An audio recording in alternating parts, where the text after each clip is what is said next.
सत श्री अकाल। NSQF अधीन चल रही ट्रेड ITES ਦੇ 10ਵੀਂ ਕਲਾਸ ਦੇ ਅੱਜ ਅਸੀਂ ਇੱਕ ਵਿਸ਼ੇ ਬਾਰੇ ਪੜਾਂਗੇ।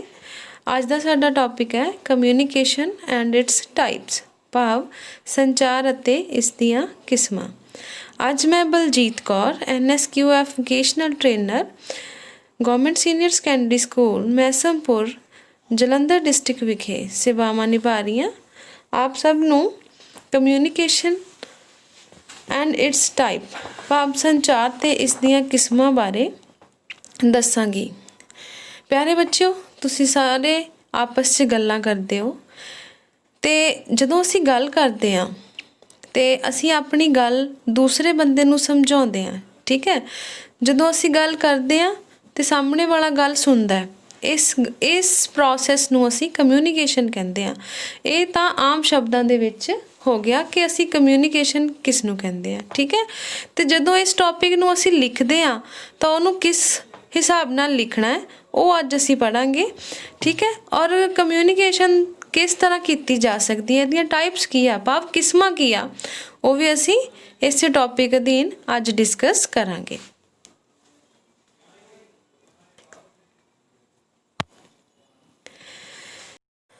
ਕਮਿਊਨੀਕੇਸ਼ਨ ਭਾਵ ਸੰਚਾਰ।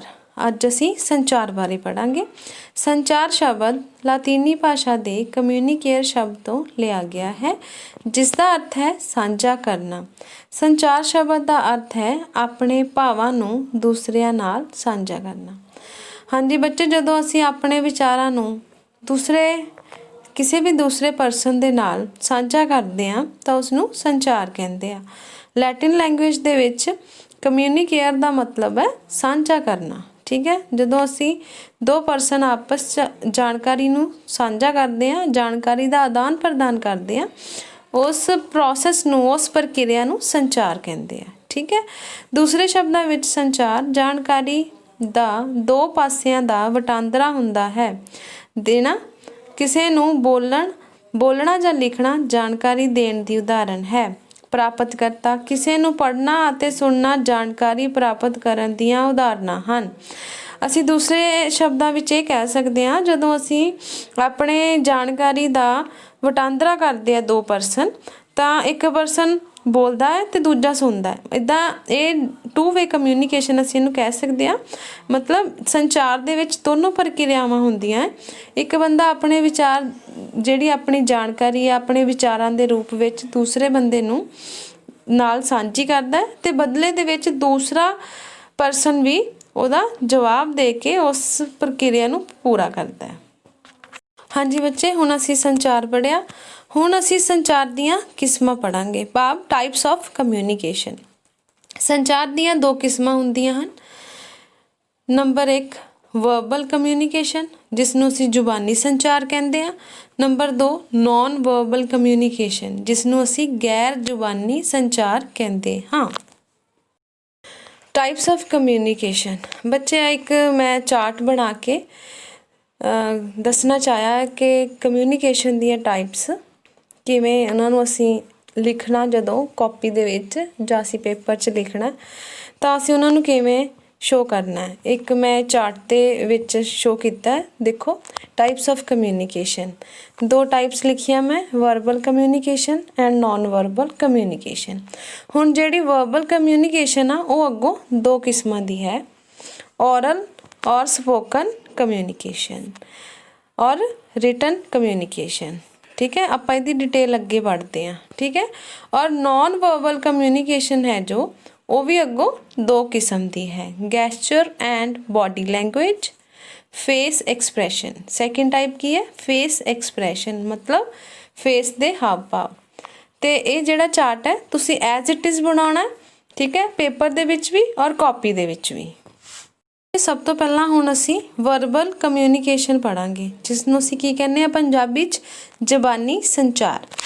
ਜ਼ਬਾਨੀ ਸੰਚਾਰ ਸ਼ਬਦਾਂ ਦੀ ਵਰਤੋਂ ਕਰਕੇ ਜਾਣਕਾਰੀ ਨੂੰ ਸਾਂਝਾ ਕਰਨਾ ਹੈ, ਮਤਲਬ ਬੋਲ ਕੇ ਆਪਣੇ ਵਿਚਾਰਾਂ ਨੂੰ ਸਾਂਝਾ ਕਰਨਾ।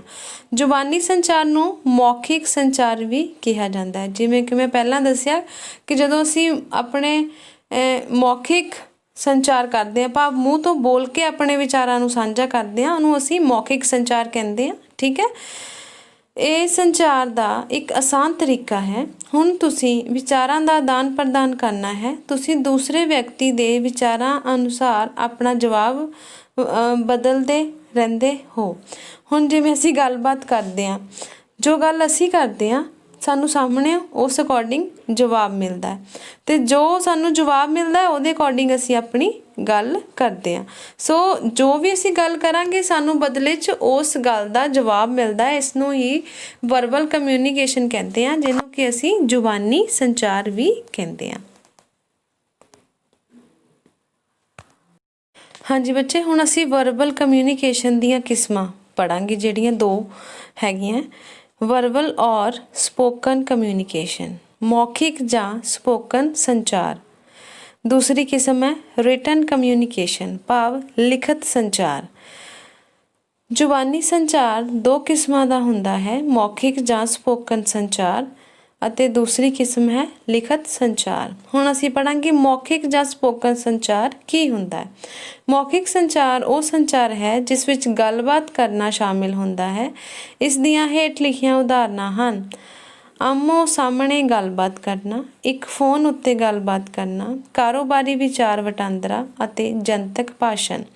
ਬੱਚੇ ਦੇਖੋ, ਜਦੋਂ ਆਪਾਂ ਆਪਣੀ ਜ਼ੁਬਾਨ ਤੋਂ ਬੋਲ ਕੇ ਆਪਣੇ ਭਾਵਾਂ ਨੂੰ ਕਿਸੇ ਅਗਲੇ ਪਰਸਨ ਨੂੰ ਸਮਝਾਉਂਦੇ ਹਾਂ ਤਾਂ ਉਸ ਨੂੰ ਅਸੀਂ ਸਪੋਕਨ ਸੰਚਾਰ ਜਾਂ ਮੌਖਿਕ ਸੰਚਾਰ ਕਹਿੰਦੇ ਹਾਂ। ਹੁਣ ਜਿਹੜਾ ਬੋਲ ਕੇ ਆਪਣੇ ਭਾਵਾਂ ਨੂੰ ਅਸੀਂ ਕਿਸ ਤਰੀਕੇ ਸਮਝਾ ਸਕਦੇ ਹਾਂ, ਇਹਦੀਆਂ ਵੀ ਅੱਗੋਂ 3 ਟਾਈਪਸ ਆ। ਜਿਵੇਂ ਦੋ ਬੰਦੇ ਆਮਣੇ ਸਾਹਮਣੇ ਬਹਿ ਕੇ ਗੱਲਬਾਤ ਕਰਦੇ ਆ, ਉਹਨੂੰ ਵੀ ਅਸੀਂ ਮੌਖਿਕ ਸੰਚਾਰ ਕਹਾਂਗੇ। ਜਦੋਂ ਦੋ ਬੰਦੇ ਫੋਨ 'ਤੇ ਗੱਲਬਾਤ ਕਰਦੇ ਆ, ਉਹਨੂੰ ਵੀ ਅਸੀਂ ਮੌਖਿਕ ਸੰਚਾਰ ਜਾਂ ਸਪੋਕਨ ਸੰਚਾਰ ਕਹਾਂਗੇ। ਅਤੇ ਜਦੋਂ ਦੋ ਪਰਸਨ ਬੈਠ ਕੇ ਆਪਣੇ ਕਾਰੋਬਾਰ ਬਾਰੇ ਵਿਚਾਰ ਵਟਾਂਦਰਾ ਕਰਦੇ ਆ, ਜਾਂ ਤੁਸੀਂ ਜਨਤਕ ਭਾਸ਼ਣ ਸੁਣਦੇ ਹੋ, ਤਾਂ ਉਹ ਜਿਹੜੇ ਭਾਸ਼ਣ ਜਿਵੇਂ ਤੁਸੀਂ ਦੇਖਦੇ ਹੋ ਕੋਈ ਪਰਸਨ ਭਾਸ਼ਣ ਕਰਦਾ ਹੈ ਅਤੇ ਬਾਕੀ ਸਾਰੀ ਜਨਤਾ ਸੁਣਦੀ ਹੈ, ਇਹ ਵੀ ਇੱਕ ਸੰਚਾਰ ਦਾ ਹੀ ਮਾਧਿਅਮ ਆ, ਇਹ ਵੀ ਕਮਿਊਨੀਕੇਸ਼ਨ ਹੀ ਹੈ। ਠੀਕ ਹੈ ਰਾਜੇ। ਔਰ ਜਿਹੜੀ ਸੈਕਿੰਡ ਟਾਈਪ ਆ ਵਰਬਲ ਕਮਿਊਨੀਕੇਸ਼ਨ ਦੀ, ਜਿਹਨੂੰ ਅਸੀਂ ਰਿਟਨ ਕਮਿਊਨੀਕੇਸ਼ਨ ਕਹਿੰਦੇ ਹਾਂ, ਲਿਖਤ ਸੰਚਾਰ। ਲਿਖਤ ਸੰਚਾਰ ਉਹ ਸੰਚਾਰ ਹੈ ਜਿਸ ਵਿੱਚ ਲਿਖੇ ਜਾਂ ਟਾਈਪ ਕੀਤੇ ਸ਼ਬਦ ਹੁੰਦੇ ਹਨ, ਜਿਵੇਂ SMS, ਚਿੱਠੀਆਂ, ਨੋਟਿਸ, ਈਮੇਲ ਲਿਖਣਾ। ਠੀਕ ਹੈ ਰਾਜੇ।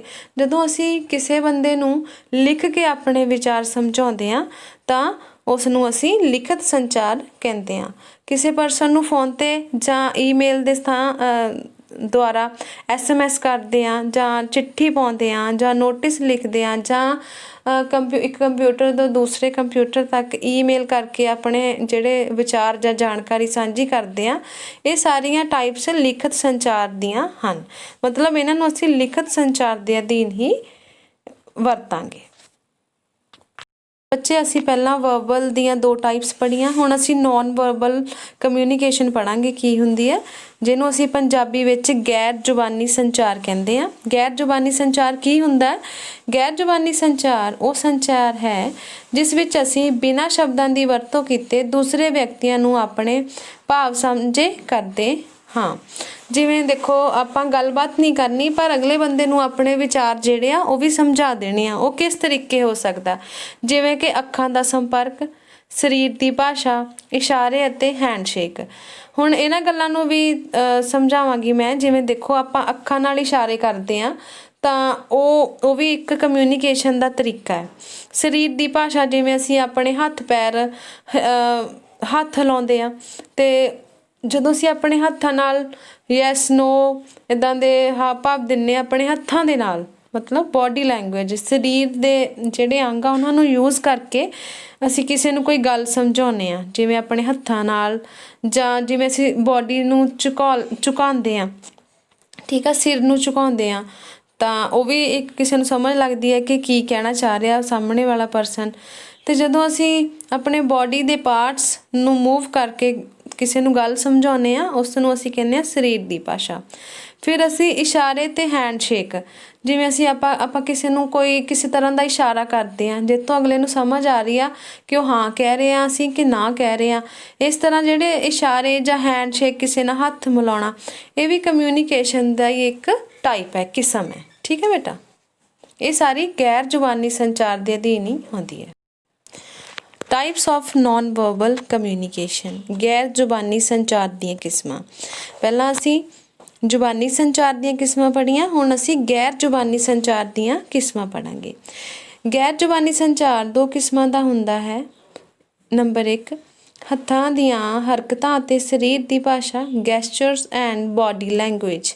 ਜਿਵੇਂ ਕਿ ਮੈਂ ਤੁਹਾਨੂੰ ਪਹਿਲਾਂ ਦੱਸਿਆ ਕਿ ਅਸੀਂ ਬੋਡੀ, ਜਿਵੇਂ ਆਪਣੇ ਸਿਰ ਨੂੰ ਹਿਲਾ ਕੇ ਜਾਂ ਆਪਣੇ ਸਰੀਰ ਦੇ ਅੰਗਾਂ ਨੂੰ ਹਿਲਾ ਕੇ, ਕੋਈ ਜਿਵੇਂ ਹੱਥ ਜਾਂ ਪੈਰ ਜਾਂ ਸਿਰ ਨੂੰ ਝੁਕਾ ਕੇ, ਜਦੋਂ ਅਸੀਂ ਆਪਣੀ ਬੋਡੀ ਪਾਰਟਸ ਨੂੰ ਯੂਜ਼ ਕਰਕੇ ਕਿਸੇ ਨੂੰ ਗੱਲ ਸਮਝਾਉਂਦੇ ਹਾਂ, ਹੈ ਨਾ। ਅਤੇ ਸੈਕਿੰਡ ਟਾਈਪ ਹੈ ਸਮੀਕਰਨ, ਮਤਲਬ ਫੇਸ ਐਕਸਪ੍ਰੈਸ਼ਨ। ਜਦੋਂ ਅਸੀਂ, ਜਿਵੇਂ ਆਪਾਂ ਗੁੱਸੇ 'ਚ ਹਾਂ ਤਾਂ ਅਸੀਂ ਕਿਵੇਂ ਐਕਸਪ੍ਰੈਸ਼ਨ ਦਿੰਦੇ ਹਾਂ, ਜੇ ਅਸੀਂ ਖੁਸ਼ ਹਾਂ ਤਾਂ ਕਿਵੇਂ, ਜਿਵੇਂ ਸਾਡੇ ਫੇਸ 'ਤੇ ਸਮਾਈਲ ਆਉਂਦੀ ਹੈ ਤਾਂ ਪਤਾ ਲੱਗਦਾ ਅਸੀਂ ਖੁਸ਼ ਹਾਂ। ਕਈ ਵਾਰ ਸਾਨੂੰ ਟੈਨਸ਼ਨ ਹੁੰਦੀ ਹੈ ਤਾਂ ਵੀ ਸਾਡੇ ਫੇਸ 'ਤੇ ਐਕਸਪ੍ਰੈਸ਼ਨ ਦੱਸਦੇ ਆ ਕਿ ਸਾਡੇ ਦਿਮਾਗ 'ਚ ਟੈਨਸ਼ਨ ਚੱਲ ਰਹੀ ਹੈ। ਸੋ ਇਹ ਜਿਹੜੀ ਗੱਲ ਤੁਹਾਨੂੰ ਸਮਝ ਆਉਂਦੀ ਹੈ ਕਿਸੇ ਦਾ ਫੇਸ ਦੇਖ ਕੇ, ਉਹਨੂੰ ਅਸੀਂ ਫੇਸ ਐਕਸਪ੍ਰੈਸ਼ਨ ਵੀ ਕਹਿੰਦੇ ਹਾਂ, ਅਤੇ ਇਹ ਨॉन ਵਰਬਲ ਕਮਿਊਨੀਕੇਸ਼ਨ ਦਾ ਪਾਰਟ ਹੈ। ਇਹ ਮੈਂ ਕੁਛ ਤਸਵੀਰਾਂ ਲਗਾਈਆਂ ਜਿਨ੍ਹਾਂ ਤੋਂ ਤੁਹਾਨੂੰ ਸਮਝ ਆਏਗੀ। ਦੇਖੋ ਪਹਿਲੀ ਪਿਕਚਰ ਦੇ ਵਿੱਚ ਦੇਖੋ, ਅੰਗੂਠਾ ਥੰਬਸ ਅਪ ਹੈ, ਮਤਲਬ ਓਕੇ। ਫਿਰ ਡਾਊਨ ਹੈ, ਮਤਲਬ ਕੰਮ ਅੱਛਾ ਨਹੀਂ ਹੋਇਆ। ਫਿਰ ਫਿੰਗਰ ਸਾਹਮਣੇ ਹੈ, ਮਤਲਬ ਇਸ਼ਾਰਾ ਤੋਂ ਸਮਝ ਆ ਰਿਹਾ ਕਿ ਕਿਸ ਤਰਫ ਤੁਸੀਂ ਦੇਖਣਾ। ਅੱਗੇ ਮੈਂ ਫੇਸ ਐਕਸਪ੍ਰੈਸ਼ਨ ਦਿੱਤੇ, ਇੱਕ ਹੈਪੀ ਔਰ ਇੱਕ ਸੈਡ। ਅੱਗੇ ਬੋਡੀ ਦੇ ਗੈਸਚਰ ਦਿੱਤੇ ਆ, ਦੇਖੋ ਬੋਡੀ ਲੈਂਗੁਏਜ ਤੁਸੀਂ ਸਮਝ ਸਕਦੇ ਆ, ਹੈ ਨਾ। ਸੋ ਇਹਨਾਂ ਪਿਕਚਰਸ ਤੋਂ ਤੁਹਾਨੂੰ ਕਲੀਅਰ ਹੋ ਰਿਹਾ ਕਿ ਨੋ ਵਰਬਲ ਕਮਿਊਨੀਕੇਸ਼ਨ ਕਿਵੇਂ ਕੀ ਹੁੰਦੀ ਹੈ ਨਾ। ਹੁਣ ਨॉन ਵਰਬਲ ਕਮਿਊਨੀਕੇਸ਼ਨ ਦੀਆਂ ਜਿਹੜੀਆਂ ਦੋ ਕਿਸਮਾਂ ਆ, ਗੈਸਚਰ ਐਂਡ ਬੋਡੀ ਲੈਂਗੁਏਜ, ਹੱਥਾਂ ਦੀਆਂ ਹਰਕਤਾਂ ਅਤੇ ਸਰੀਰ ਦੀ ਭਾਸ਼ਾ, ਔਰ ਦੂਸਰੀ ਕਿਸਮ ਹੈ ਫੇਸ ਐਕਸਪ੍ਰੈਸ਼ਨ, ਮਤਲਬ ਸਮੀਕਰਨ। ਜਿਵੇਂ ਮੈਂ ਤੁਹਾਨੂੰ ਪਹਿਲਾਂ ਸਮਝਾਇਆ ਹੈ ਕਿ ਗੈਸਚਰਸ ਕੀ ਹੁੰਦੇ ਆ ਨਾ, ਜਿਵੇਂ ਅਸੀਂ ਮੰਨ ਲਓ ਆਪਣੇ ਗੋਡਿਆਂ ਦੇ ਭਾਰ ਝੁਕਦੇ ਹਾਂ, ਸਿਰ ਨੂੰ ਝੁਕਾਉਂਦੇ ਹਾਂ, ਅਸੀਂ ਕਿਸੇ ਦਾ ਆਦਰ ਕਰਦੇ ਹਾਂ, ਤੋਂ ਪਤਾ ਲੱਗਦਾ ਨਾ ਕਿਸੇ ਕਿਸੇ ਨੂੰ ਰਿਸਪੈਕਟ ਦੇਣ ਲਈ ਝੁਕੇ ਹਾਂ। ਜਿਵੇਂ ਅਸੀਂ ਆਪਣੇ ਸਿਰ ਨੂੰ ਹਿਲਾਉਂਦੇ ਹਾਂ ਕਿਸੇ ਹਾਂ ਜਾਂ ਨਾ ਦੇ ਵਿੱਚ, ਦੂਸਰੇ ਬੰਦੇ ਨੂੰ ਸਮਝ ਆਈਏ ਕਿ ਹਾਂ ਕਿਹਾ ਕਿ ਨਾ ਕਿਹਾ, ਇਹ ਸਾਰੇ ਗੈਸਚਰ ਹੁੰਦੇ ਆ, ਹੈ ਨਾ। ਔਰ ਸੈਕਿੰਡ ਹੈ ਬੋਡੀ ਲੈਂਗੁਏਜ। ਬੋਡੀ ਲੈਂਗੁਏਜ 'ਚ ਜਿਵੇਂ ਅਸੀਂ ਜੰਪ ਕਰਦੇ ਹਾਂ, ਹੈਂਡਸ ਨੂੰ ਉੱਪਰ ਵੱਲ ਮੂਵ ਕਰਦੇ ਹਾਂ, ਅਤੇ ਉਹ ਤੋਂ ਪਤਾ ਲੱਗਦਾ ਹੈਪੀਨੈਸ। ਕਈ ਵਾਰ ਅਸੀਂ ਆਪਣੀਆਂ ਬਾਹਾਂ ਨੂੰ ਮੋੜ ਕੇ ਖੜ੍ਹਦੇ ਹਾਂ, ਮਤਲਬ ਅਸੀਂ ਕੁਛ ਸੋਚ ਰਹੇ ਹਾਂ, ਹੈ ਨਾ। ਇਹ ਸਾਰੀ ਬੋਡੀ ਲੈਂਗੁਏਜ ਆ, ਸਾਡੀ ਬੋਡੀ ਦੇ ਹਾਵ ਭਾਵ ਤੋਂ ਜੋ ਕਿਸੇ ਬੰਦੇ ਨੂੰ ਸਮਝ ਆਉਂਦੀ ਹੈ, ਇਹਨੂੰ ਅਸੀਂ ਕਮਿਊਨੀਕੇਸ਼ਨ ਹੀ ਕਹਿੰਦੇ ਹਾਂ ਕਿ ਸਾਡੇ ਹਾਵ ਭਾਵ ਕਿਸੇ ਨੂੰ ਸਾਡੀ ਬੋਡੀ ਲੈਂਗੁਏਜ ਤੋਂ ਸਮਝ ਆ ਰਹੇ ਹੈ ਨਾ। ਔਰ third one is face expression, ਮਤਲਬ ਸਾਡੇ ਫੇਸ ਦੇ ਐਕਸਪ੍ਰੈਸ਼ਨਸ ਤੋਂ ਜੇ ਉਹ ਕਿਸੇ ਨੂੰ ਪਤਾ ਲੱਗਦਾ ਹੈ। ਜਿਵੇਂ ਮੈਂ ਪਹਿਲਾਂ ਤੁਹਾਨੂੰ ਸਮਝਾਇਆ ਹੈ ਕਿ ਹੈਪੀ, ਸੈਡ, ਹੈ ਨਾ, ਉਹ ਸਾਰੇ ਫੇਸ 'ਤੇ ਸਾਡੇ ਤੋਂ ਪਤਾ ਚੱਲਦਾ ਹੈ ਕਿ ਅਸੀਂ ਹੈਪੀ ਹਾਂ, ਸਮਾਈਲ ਕਰ ਰਹੇ ਹਾਂ ਤਾਂ ਹੈਪੀ ਹਾਂ, ਥੋੜ੍ਹੀ ਟੈਨਸ਼ਨ 'ਚ ਤਾਂ ਵੀ ਸਾਡਾ ਫੇਸ ਦੱਸ ਦਿੰਦਾ ਹੈ ਨਾ। ਸੋ ਇਹ ਫੇਸ ਐਕਸਪ੍ਰੈਸ਼ਨਸ ਇਹੀ ਹੁੰਦੇ ਹੈ ਨਾ। ਇਹ ਔਰ ਫੇਸ ਐਕਸਪ੍ਰੈਸ਼ਨ ਕਮਿਊਨੀਕੇਸ਼ਨ ਦਾ ਹੀ ਪਾਰਟ ਹੈ, ਅਸੀਂ ਇਹਨੂੰ ਕਮਿਊਨੀਕੇਸ਼ਨ ਹੀ ਕਹਿੰਦੇ ਹਾਂ। ਹਾਂਜੀ ਬੱਚੇ, ਪਹਿਲਾਂ ਅਸੀਂ ਕਮਿਊਨੀਕੇਸ਼ਨ ਪੜ੍ਹਿਆ, ਫਿਰ ਅਸੀਂ ਕਮਿਊਨੀਕੇਸ਼ਨ ਦੀਆਂ ਟਾਈਪਸ ਪੜ੍ਹੀਆਂ, ਵਰਬਲ ਅਤੇ ਨॉन ਵਰਬਲ। ਫਿਰ ਅਸੀਂ ਵਰਬਲ ਦੀਆਂ ਵੀ ਦੋ ਟਾਈਪਸ ਪੜ੍ਹੀਆਂ ਔਰ ਨॉन ਵਰਬਲ ਦੀਆਂ ਵੀ ਦੋ ਟਾਈਪਸ ਪੜ੍ਹੀਆਂ। ਇਹਦੇ ਨਾਲ ਸਾਡੀਆਂ ਕਿਸਮਾਂ ਜਿਹੜੀਆਂ ਕਮਿਊਨੀਕੇਸ਼ਨ ਦੀਆਂ ਉਹ ਫਿਨਿਸ਼ ਹੋ ਗਈਆਂ, ਹੈ ਨਾ। ਹੁਣ ਅਸੀਂ ਪੜ੍ਹਾਂਗੇ ਐਲੀਮੈਂਟਸ ਆਫ ਕਮਿਊਨੀਕੇਸ਼ਨ, ਭਾਵ ਸੰਚਾਰ ਦੇ ਤੱਤ ਜਾਂ ਅੰਗ। ਸੰਚਾਰ ਦੇ ਮੁੱਖ 3 ਅੰਗ ਹੁੰਦੇ ਹਨ ਜਿਨ੍ਹਾਂ ਨੂੰ ਸੰਚਾਰ ਦੇ ਤੱਤ ਕਿਹਾ ਜਾਂਦਾ ਹੈ। ਨੰਬਰ 1 ਟਰਾਂਸਮਿਟਿੰਗ, ਮਤਲਬ ਭੇਜਣਾ।